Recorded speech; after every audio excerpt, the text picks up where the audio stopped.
भोकात गेला माझी दारू. लगेच दिवस झाले हिचा चेहरा नव्हतं पाहिलं तर. भोसडीचा माल कसा का बिमार लागे. दवाखान्यात गेलो तर डॉक्टर म्हणे सलाईन लाव. बरा झाला डेंग्या मला सलाईन आणून दिला असतं. भोसडीच्या नाटकेला चुपचाप पे. अबे नाही डेंगू, ही दारू नाही रे, ही आहे माझी पारू. हा अमृत आहे मित्रा, हा अमृत आहे माझ्या अमरतेचा. अरे रोज घुट घुट घेणारा माणूस आता महिनाभर गॅप ठेवलाय. माझा वनवास तुले कसा माहित होईल मित्रा, कारण तू आहेस गल्लीतला कुत्रा. अरे टेन्शन पायी पेतो रे दारू, पण बाप म्हणते मातीचा तेल टाकून दारू.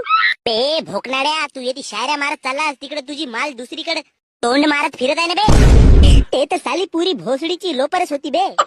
तिनं सोडल्यावरच तर या दारूनं माझा साथ पकडलं मित्रा. तर पाणी येते चिल टाकलास का बरफ टाकलास बरफ. भोसडीच्या एवढा रईस बापाची औलाद असता आणलास कोण बे घरून बरफ. अबे दारू पाजलो तेच मोठी गोष्ट मानावा जात.